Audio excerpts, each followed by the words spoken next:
अस्सलाम वालेकुम students, welcome to easy maths. आज हम एक्सरसाइज 2.3 का आर्टिकल नंबर 2.3.1 की एग्जाम्पल नंबर 9 को डिस्कस करने जा रहे हैं।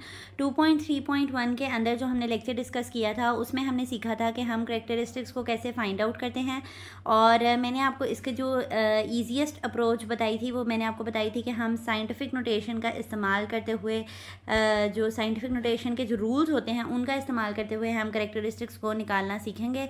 तो चलते हैं अब इसकी एग्जांपल्स की तरफ। हमारे पास जो एग्जांपल नंबर 9 की स्टेटमेंट है उसमें उसने सिंपली हमें कहा है कि इनकी सिर्फ और सिर्फ करेक्टरिस्टिक्स फाइंड करें, कोई लोगैरिथम कोई मेंटीसा वगैरह कैलकुलेट करने को उसने हमसे नहीं कहा। तो चलते हैं अपने पहले क्वेश्चन की तरफ।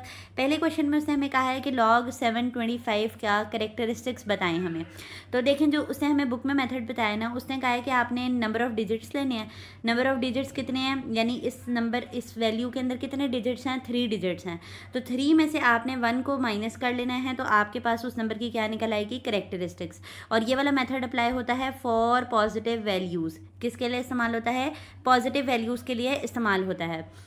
तो अब अगर देखें आप, इसकी करेक्टरिस्टिक्स क्या निकली है, 2 निकली है इस मेथड को यूज़ करते हुए।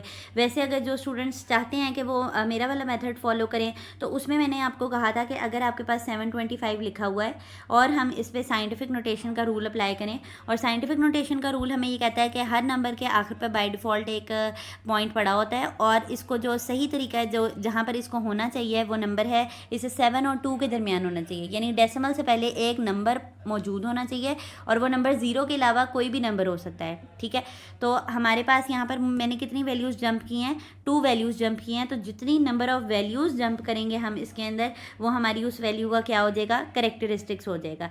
और ये जो मैंने आपको मेथड बताया, ये फॉर पॉजिटिव वैल्यूज़ भी अप्लाई होता है और ये नेगेटिव वैल्यूज़ के लिए भी अप्लाई होता है। तो आपको बुक की तरह आपको 2 डिफरेंट मेथड्स को सीखने की ज़रूरत नहीं पड़नी पड़ेगी कि आपको नेगेटिव के लिए एक अलग मेथड सीखें और पॉजिटिव के लिए एक अलग मेथड सीखें।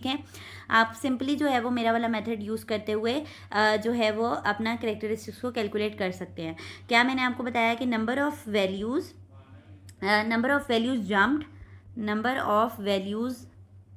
Jumped is equals to characteristics. आप सिंपली अपने पास एक की पॉइंट भी बनाकर लिख सकते हैं कि हमारे पास हमने जितनी वैल्यूज़ जंप की हैं, और जंप करके, या फिर आप सिंपली ये कह लें कि जो साइंटिफिक नोटेशन में कन्वर्ट करने के बाद जो एक्सपोनेंट आता है ना, वही आपका मेंटीसा है।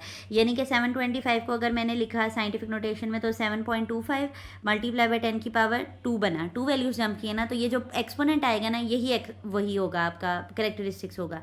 नेक्स्ट क्वेश्चन करते हैं इसका। नेक्स्ट क्वेश्चन में हमें क्या कहा गया है, log 9.87। अब आप देखें कि हमारे पास पॉइंट अब उसी जगह पर है जहाँ उसे होना चाहिए था। ठीक कह रही हूँ मैं, यानी पॉइंट को कहाँ होना चाहिए था, एक नंबर से पहले मौजूद, यानी जहाँ पर डेसिमल हो वहाँ पर उससे पहले एक नंबर मौजूद होना चाहिए और वो नंबर 0 ना हो। तो आप देखें यहाँ पर 9 मौजूद है और 9 0 नहीं है, तो ये बिल्कुल ठीक जगह पे पड़ा हुआ है। तो इसका करेक्टरिस्टिक्स हमें कहीं पर डेसिमल को मूव करने की ज़रूरत ही नहीं है। तो यानी कि मैं इसके साथ कह सकती हूँ कि 9.87 मल्टीप्लाई बाय 10 की पावर 0 मल्टीप्लाई हो रहा है, क्योंकि हमने कहा था ना कि किसी भी नंबर का एक्सपोनेंट 0 ले लें तो वो 1 के बराबर होता है। तो यहाँ पर हमारे पास एक्सपोनेंट क्या है, 0, तो इसकी करेक्टरिस्टिक्स क्या बनेगी, 0 बनेगी। वैसे जो उनका फॉर्मूला था, उन्होंने क्या कहा था कि आपके पास डेसिमल से पहले कितने नंबर मौजूद हैं, 1 नंबर मौजूद है, और फार्मूला का हमने -1 लगा दिया, तो 1 - 1 कितने होते हैं, 0 हो गए। ठीक है, डेसिमल से पहले बुक के मुताबिक अगर हम चलें तो डेसिमल से पहले जितने नंबर्स हैं उनको आपने हमेशा माइनस कर देना है 1 में से। डन हो गया। नेक्स्ट हमारे पास क्या है, log 0.00045, इसका मेंटीसा कैलकुलेट करना है। अब यहाँ पर हमें नेगेटिव का फॉर्मूला लगाना पड़ेगा, लेकिन सिंपली अगर मैं आपको अपने मेथड से बताऊँ तो यहाँ पर 3 0 से यहाँ पर एक और लगा लेते हैं, 45 लगा दिया। अब इसका डेसिमल यहाँ पर है, यहाँ पर, और हमें इसको मूव कराना है सही वाली जगह पे। तो सही वाली जगह कौन सी है, 4 और 5 के दरमियान में। तो जब मैं इसको सही वाली साइंटिफिक नोटेशन में लिखूंगी तो मैं इसको लिखूंगी 4.5 मल्टीप्लाई बाय 10 की पावर 4, और क्योंकि हम राइट की तरफ मूव किए हैं तो हमारा डेसिमल क्या, एक्सपोनेंट क्या होगा, वो माइनस में आएगा।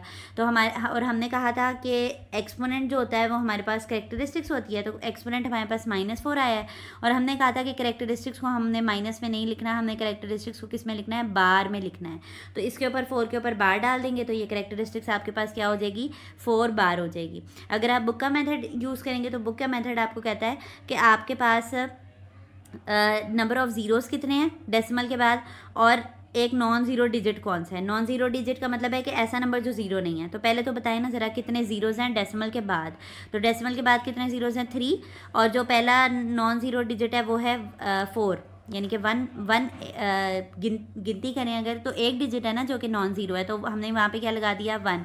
तो 3 + 1 करेंगे तो 4 आ जाएगा, और 4 के साथ क्योंकि माइनस है तो माइनस की वजह से हम उसके ऊपर क्या लगा देंगे, बार लगा देंगे। जो लास्ट क्वेश्चन है हमारे पास, उसमें हमारे पास जो लास्ट नंबर है उसमें हमारे पास क्या आया है, 0.54 आया है। तो अब आप देखें इसका बाय डिफ़ॉल्ट डेसिमल कहाँ होना चाहिए था, 5 और 4 के दरमियान होना चाहिए था, जो रूल है साइंटिफिक नोटेशन का। तो इसमें हमने कितनी वैल्यूज़ जंप की हैं, 1 वैल्यू जंप की है, और 1 वैल्यू भी किस साइड पे जंप की है हमने, राइट साइड पे।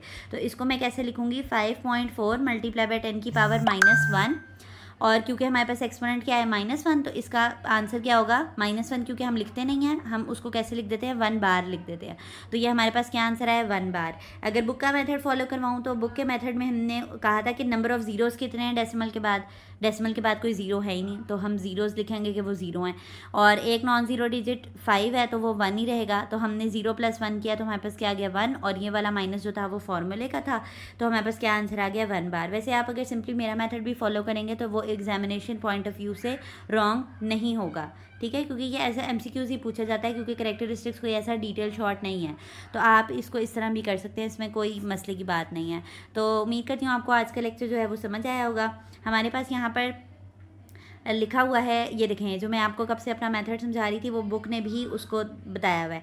देखें, characteristics of a number can be express by using the scientific notation. तो जब बुक ने ही आपको ऑप्शन दे दिए कि आप दोनों मेथड्स में से किसी भी एक को अवेल कर सकते हैं, तो आप किसी भी एक को अवेल कर लें।